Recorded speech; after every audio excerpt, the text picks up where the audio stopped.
Parliament से PTI रहनुमाओं की गिरफ्तारियां। स्पीकर कौमी असम्बली सरदार अयाज सादिक का एक्शन। गिरफ्तार पीटीआई रहनुमाओं की फौरी रिहाई का हुक्म। स्पीकर चैम्बर में स्पीकर अयाज सादिक की ज़ेर सदारत अपोजिशन और हुकूमती अरकान का इजलास। स्पीकर कौमी असम्बली अयाज सादिक के तलब करने पर आज इस्लामाबाद पार्लियामेंट हाउस पहुंचे। स्पीकर कौमी असम्बली आज इस्लामाबाद पर बरहम। अयाज सादिक ने आज इस्लामाबाद से कहा, पार्लियामेंट के अंदर से अरकान को क्यों गिरफ्तार किया गया? अपने अरकान की तजलील और तज़हीक बर्दाश्त नहीं करूँगा। इस्लामाबाद हाई कोर्ट में पीटीआई रहनुमाओं को हब्से बेजा में रखने से मुतालिक दरख्वास्त। आईजी इस्लामाबाद ज़ाती हैसियत में कल। मैंने ना सिर्फ सारे गेट्स की वीडियोस मांगी हैं, प्रेसिडेंट हाउस के गेट की, 5 नंबर की, मेन एंट्रेंस की, मेन गेट की, फेंस की, कैबिनेट के गेट की, इसकी अंदर की जितनी वीडियो फुटेज है वो मुझे चाहिए। जो कल पार्लियामेंट में अगर हुआ है और अगर वो आए हैं जिस तरह मेरे कोलीग्स बता रहे हैं, तो उसका भी एक्शन लेना है। हमने इस पे ऊपर खामोश नहीं रहना। कल रात पार्लियामेंट के वाक़े पर खामोश नहीं रहा जा सकता। स्पीकर कौमी असम्बली सरदार अयाज सादिक का वाज़ेह ऐलान। कहा, मैं वो बदकिस्मत हूँ कि जब 2014 में पार्लियामेंट पर हमला हुआ तो मैं स्पीकर था। पार्लियामेंट लॉजिस से मौलाना सलाहुद्दीन अयूबी की गिरफ्तारी के वक्त भी हम थे और कल जो कुछ हुआ तो मैं उस मनसब पर हूँ। मैं तमाम शवाहिद देखकर जिम्मेदारों के खिलाफ FIR कराऊंगा। वज़ीर दिफा ख्वाजा आसिफ ने भी पार्लियामेंट वाक़े के खिलाफ एक्शन की तायद कर दी। सजेशन जो है वो एक्सेप्टेबल है। आप कल रात का जो वाक़या है वो सारी पार्टीज को जो है मिला के उसका कोई जो भी रद्द अमल इस हाउस की तरफ से आना है वो आ जाए, तो ये बिल्कुल हम उससे एग्री करते हैं। कल रात जो इस जमहूरियत के साथ हुआ है, जो इस पार्लियामान के साथ हुआ है, जनाब स्पीकर साहब, हम इसराइल में नहीं पाकिस्तान में हैं। मेरा आज सवाल जनाब स्पीकर साहब सबसे पहले ये है कि 9 मई में जो गलत हुआ वो गलत था, लेकिन कल रात जो हुआ है वो पाकिस्तान की जमहूरियत का 9 मई था। 10 सितंबर 2024 पाकिस्तान की जमहूरी तारीख में एक काले बाप के तौर पर याद रखी जाएगी। कौन थे वो लोग? वो नकाब पोश कौन थे जो पाकिस्तान के अवाम में घुस गए और यहाँ से हमारे लोगों को उठा के ले गए? ये जमहूरियत पे हमला है, ये पाकिस्तान पे हमला है, ये पाकिस्तान के आईन पे हमला है। कल जो पार्लियामेंट और मुल्क के साथ हुआ पूरी कौम ने देखा। क्या सियासत में ऐसा होता है? पीटीआई रहनुमा अली मोहम्मद खान की कौमी असम्बली में हुकूमत पर कड़ी तनकीद। कहा, 9 मई को जो हुआ वो गलत था, कल रात जो हुआ वो पाकिस्तानी जमहूरियत का 9 मई था। 10 सितंबर 2024 जमहूरी तारीख में सयाह बाप के तौर पर याद रखा जाएगा। आज मेरा मुकदमा बानी पीटीआई का नहीं, जमहूरियत का है। स्पीकर, जब आप कहें कि खान नहीं तो पाकिस्तान नहीं, तो उसका क्या रिएक्शन आएगा? कि आप पाकिस्तान का वजूद जो है एक शख्स के वजूद के साथ नथी कर दें। ये अल्फाज जो हैं, ये इस किस्म का रिएक्शन जो कल रात को आया है उसको जस्टिफाई कर दें। जब आप कहेंगे कि खान नहीं तो पाकिस्तान नहीं, तो इसका क्या रद्द अमल आएगा? वज़ीर दिफा ख्वाजा आसिफ का इजहार ख्याल। पीटीआई के जलसे में पाकिस्तान के वजूद को चैलेंज किया गया। क्या पाकिस्तान का वजूद एक शख्स से नथी किया जा सकता है? ख्वाजा आसिफ की तकरीर के दौरान पीटीआई के अली मोहम्मद खान और दीगर का शदीद एहतजाज। बेटियों पे जा रहा है, प्लीज बेटियों पे जा रहा है और मुझे मेरा नाम लेके उसने कहा है मेरे बाप पे गया है। उस वक्त इसका ज़मीर नहीं जागा, उस वक्त इसका ज़मीर दाढ़ी रखी हुई है, दुरूद शरीफ पढ़ता है और मुनाफिकों की बात करता है। अली मोहम्मद खान जितना आज चीखे बानी को समझाया होता तो ये हालात ना होते। आज भी मौका है, जाकर क़यादत को समझाएं। वफाकी वज़ीर राना तनवीर का कौमी असम्बली में इज़हार ख्याल। कहा, एक शख्स ने 2 सूबाई असम्बलियाँ तहलील की, किसी को जमहूरियत याद ना आई। क्या इस वक्त पार्लियामेंट का वकार नहीं था? इख्तलाफी राय ऐसा नहीं होता कि मैं हूँ तो पाकिस्तान है। वफाकी वज़ीर कानून आज़म नज़ीर तारड़ ने कहा, कल जो कुछ हुआ उसकी वजह तलाश करना होगी। जहर बेचेंगे तो निकलने वाले फूल भी जहरीले होंगे। मैं अपने पीटीआई के दोस्तों से कहना चाहता हूं कि इमरान खान साहब को भी जाकर वो ये बात कहें, समझाएं। तो ये सब कुछ जो कुछ हो रहा है आज, ये मुल्क के लिए अच्छा नहीं है। जो कल ये हुआ, ये आउटकम है, ये इब्तिदा नहीं है, ये तमाम पागलपन का आउटकम है। तो आप इस पागलपन को रोकें, खुदा के वास्ते आज भी रोकें। कल रात पार्लियामेंट में जो हुआ उसकी मजम्मत करते हैं। जहर बोएंगे तो जहर ही काटना पड़ेगा। एमकेएम रहनुमा मुस्तफ़ा कमाल का कौमी असम्बली में इजहार ख्याल। कहा, जलसे में अली अमीन गंडापुर ने जो तकरीर की क्या वो जमहूरी थी?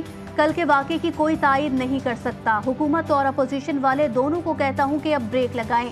पीटीआई वाले भी अपने बानी को समझाएं।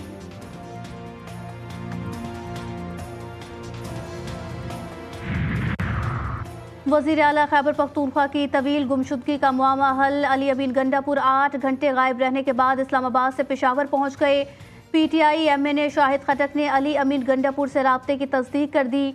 वज़ीर आला खैबर पख्तूनख्वा के भाई फैसल अमीन ने अली अमीन गंडापुर के पेशावर पहुंचने की तस्दीक की। फैसल अमीन के मुताबिक अली अमीन गंडापुर के इस्लामाबाद में अमन व अमान से मुतालिक तवील मीटिंग हुई। अली अमीन गंडापुर गुज़िश्ता शाम से मंजर आम से गायब थे। वज़ीर आला खैबर पख्तूनख्वा गुज़िश्ता रात 3:30 बजे इस्लामाबाद से रवाना हुए। बैरिस्टर सैफ ने अली अमीन गंडापुर की गिरफ्तारी का खदशा जाहिर किया था।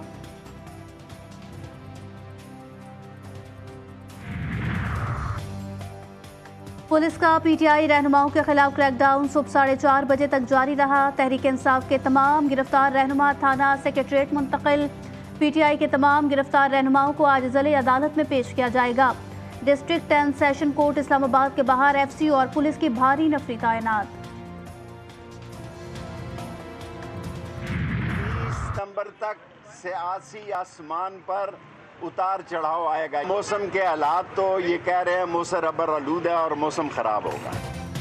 पार्लियामेंट के अंदर से अरकान की गिरफ्तारियां नामुनासिब हैं। साबिक वज़ीर दाखिला शेख रशीद की इस्लामाबाद में न्यू कचहरी में मीडिया से गुफ्तगू। कहा, 30 सितंबर तक इंतजार करें, देखें कि बदलता है आसमान रंग कैसे कैसे। खैबर पख्तूनख्वा हाउस इस वक्त दहशतगर्दों का, शरपसंदों का अड्डा है। जिसको आपने शेल्टर देना उसको खैबर पख्तूनख्वा उसके अंदर ले जाए। उसके बाद अगर आप तमाशा देखें, जब उनका वज़ीर आला दहशतगर्द है, उसकी जबान दहशतगर्दों वाली है, उसकी हरकतें दहशतगर्दों वाली है, तो वो दहशतगर्दों को सपोर्ट ही करेगा। खैबर पख्तूनख्वा हाउस दहशतगर्दों और शरपसंदों का अड्डा बन चुका। वज़ीर इत्तलात पंजाब अज़मा बुखारी की लाहौर में मीडिया से गुफ्तगू। पीटीआई के लीडर की जुबान ही दहशतगर्दों वाली है, हम सूबों को लड़वाना नहीं चाहते। वज़ीर आला खैबर पख्तूनख्वा अली अमीन गंडापुर पंजाब पर लश्कर कशी की धमकियां देते रहे। खैबर पख्तूनख्वा असेंबली का इजलास अब से कुछ देर बाद शुरू होगा। एजेंडा जारी। एजेंडे में अपोजिशन के सवालात, तहरीक अल्तवा और तवज्जो दिलाओ नोटिस शामिल। एजेंडे में मजीद कोई कार्रवाई शामिल नहीं। मारगला नेशनल पार्क में कायम रेस्टोरेंट्स को खत्म करने के फैसले के खिलाफ दायर नजरसानी अपीलें खारिज। सुप्रीम कोर्ट ने इब्तदाई फैसले में दिया गया रिलीफ भी वापस ले लिया। फैसले में कहा गया कि रेस्टोरेंट से रजाकाराना तौर पर 3 माह में रेस्टोरेंट खत्म करने की यकीन दहानी कराई। अदालत में यकीन दहानी के बावजूद नजरसानी दायर करना अदालत के साथ मजाक है। पाक अफगान सरहद पर बिला इश्तियाल जारियत पर सिक्योरिटी फोर्सेस का अफगान तालिबान को मुंह तोड़ जवाब। सिक्योरिटी जराये के मुताबिक 7 सितंबर की सुबह अफगान तालिबान ने पाकिस्तानी चेक पोस्ट पर हमला किया। अफगान तालिबान ने बड़े हथियारों से बिला इश्तियाल फायरिंग की। बिला इश्तियाल फायरिंग 8 और 9 सितंबर की शाम तक जारी रही। सिक्योरिटी फोर्सेस की जवाबी फायरिंग से 16 अफगान तालिबान हलाक और 27 जख्मी हुए। अफगान तालिबान के 2 टैंक भी तबाह कर दिए गए।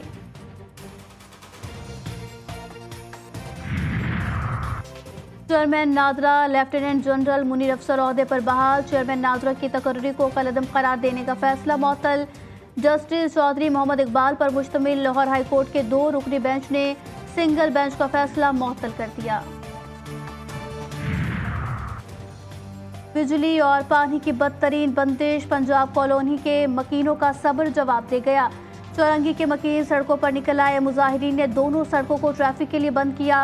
1 घंटे तक ट्रैफिक की रवानी शदीद मुतासिर रही। गाड़ियों की कतारें एहतजाज के बायस माइकलाची रोड, बोट बेसन, 3 तलवार और 2 तलवार के करीब बदतरीन ट्रैफिक जाम रहा।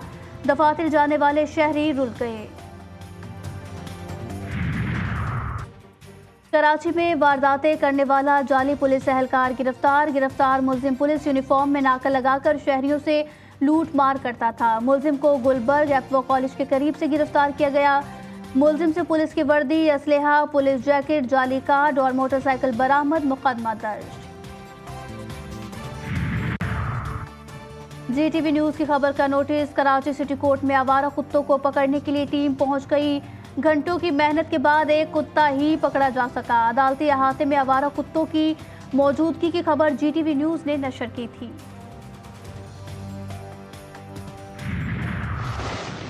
इजरायली फौज के गजा पर हमले जारी। रात के अलमवासी कैंप पर फजाई हमला, 40 फलस्तीनी शहीद और 60 से जायद जख्मी हुए।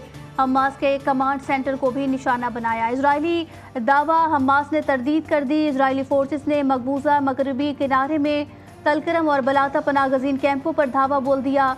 कई फलस्तीनियों को गिरफ्तार किया गया। अक़वाम मुत्तहिदा ने भी वार्निंग दी कि गजा की सूरत हाल खराब है। लाखों फलस्तीनियों को फौरी तौर पर खुराक की जरूरत है।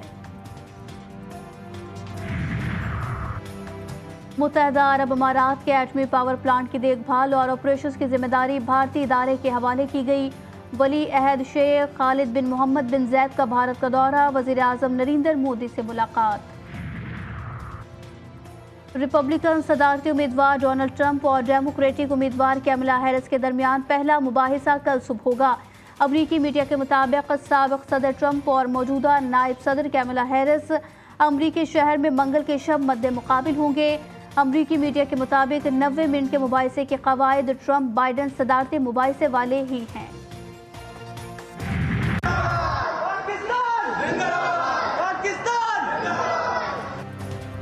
वर्ल्ड यूथ स्क्रिबल चैंपियनशिप की फातेह पाकिस्तान टीम श्रीलंका से वतन वापस पहुंच गई। वतन वापसी पर टीम का शानदार इस्तकबाल। एयरपोर्ट पर पाकिस्तान जिंदाबाद के नारे। खिलाड़ियों को फूलों के हार पहनाए गए। पाकिस्तान ने रिकॉर्ड 5वीं बार वर्ल्ड यूथ चैंपियनशिप जीती। 16 साल Afaan Salman world youth scrabble champion बने। साल का दूसरा चांद गिरहन 18 सितंबर को होगा। पाकिस्तान में नहीं देखा जा सकेगा। जुज़वी चांद गिरहन अमरीका, यूरोप के बेशतर ममालिक, ऑस्ट्रेलिया, अफ्रीका, शुमाली और मशरकी एशिया में नजर आएगा। लाहौर में बादल बरस पड़े। मुख्तलिफ इलाकों में कहीं तेज और कहीं हल्की बारिश। Jail road, mall road, Shadman, Davis road, Samanabad और एयरपोर्ट पर बारिश। शहर में गर्मी और हब्स में कमी। मुल्क के बेशतर इलाकों में मौसम गर्म और खुश्क रहेगा। ताहम गिलगित बल्तिस्तान, खित्ता पोठोहार, कश्मीर और बालाई खैबर पख्तूनख्वा में मतला जुज़वी अबर आलूद रहने के अलावा चंद मकामात पर तेज हवाओं और गरज चमक के साथ बारिश की तवक्को। कराची में सुबह सवेरे मौसम अबर आलूद, बादलों के डेरे।